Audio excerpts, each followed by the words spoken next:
I love doing therapeutic writing for disabled children, but it became obvious that there was great need for therapeutic writing to serve veterans. But Columbia University picked up on it and did research. So now we have a way to serve the veterans according to the research and the best way possible. I'm Danny Archer. I just medically retired from the military after over 27 years of service. Had a kind of a crazy career. Saw a lot of combat, got over 5 years of combat time, a gazillion rotations. And then ultimately my body just hurt too much. Things started happening in my head, like, started getting a little bit of anxiety, and it was time to be done with it. Now, Danny was in the industry forever, and so was I. Danny had to do some really unheard of things, and that's where our story first began. It's very hard to relay a military career across to the world, to be honest with you.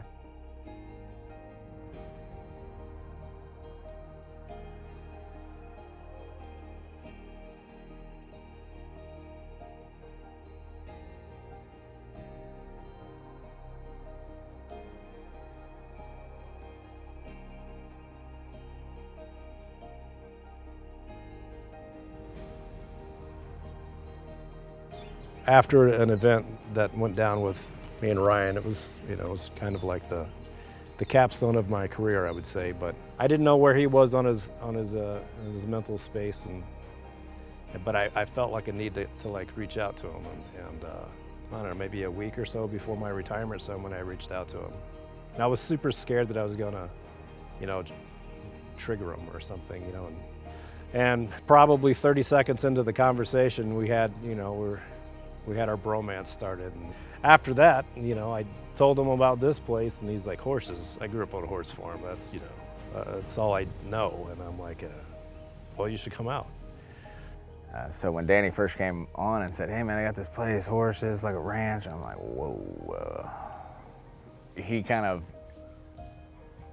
showed it to me in a way that was like, hey, I didn't bring you out here to clean the stall, and that was the first time that I'd ever taken the time to ever do that with horses, to try to bond, to try to share and grow some things. He'll carry some of your pain for you for a little bit for the day if it's become too rough. Those horses have a way of doing that, and that's a pretty magical thing.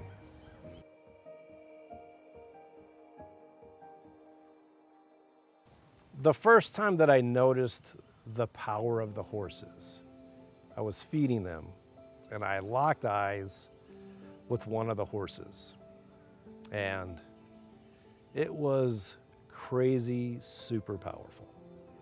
It's like I could feel him looking at my eyes, into my soul, could see the things that I've been through, what I kind of need, and it's like he could fix it.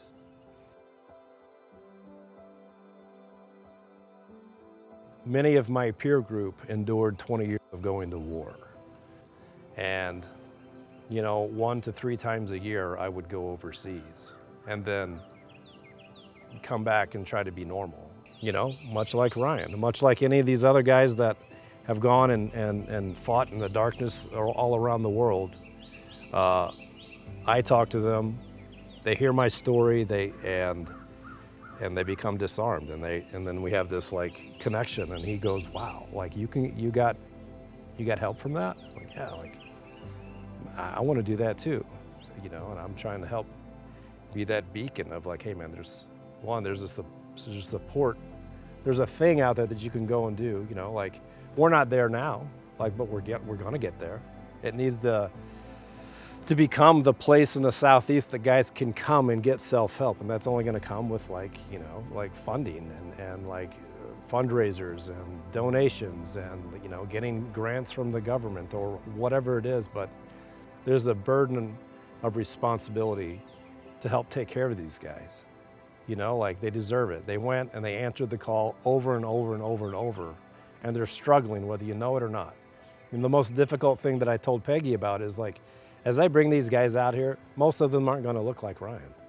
Most of them are going to look like me, and they're going to walk around and they're going to joke and seem like you know, he's a solid dude, like whatever, but you don't know the demons that he's fighting, you know, like, because he's never going to tell you about it. One of my biggest unfit conditions was my PTSD.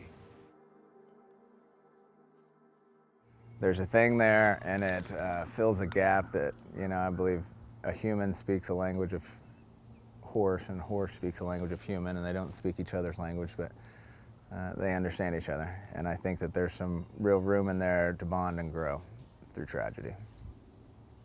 But the horses is a vehicle for that collaboration of emotion. You know, the horse is not only the thing that is giving it, but it's the draw for all of us to come. And guess what? I don't actually have to talk to you about my emotions, because I'm dealing with the horse over here. But we're here for the same reason, we just don't have to talk about it. That's pretty powerful.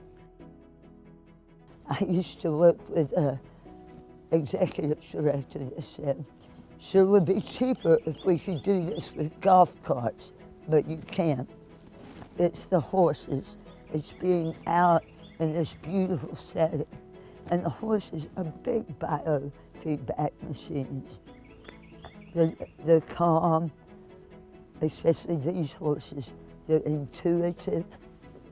I mean, it tickles me so much because Danny is this big, burly veteran. But nothing gives him more pleasure than when his 17-hand German warm blood gets groomed, relaxes, puts his big head in the curl of Danny's arm and literally falls asleep in Danny's arm. It's absolutely wonderful to see the love they have for this horse and how they bond with these horses. And the great thing is, the horse gives all of it back. Pegasus is going to re-innovate a veterans program through a number of things. Whether you're a veteran with a disability, a physical disability, and you're trying to regrow some of that science on a horse, those are things that Peggy has offered to do for us. As a veteran like myself that isn't necessarily looking to ride in an effort to mobilize more, I just want to be a part of it. Our goal is to build an immersion program. Research shows that with an immersion program of 6 to 10 days, the veteran has so much more success. If they're active duty and they're in the Army counseling program, 70% more of them will finish that program if they're also riding with horses and doing equine therapy. But we intend to have a lot of fun, not just therapy. We want to kind of shy away from that word. I mean, you can't help but get therapy when you're with our horses. We're just grateful for the community that supports us and the people that are coming in the future to help us build this one-of-a-kind immersion program in Savannah.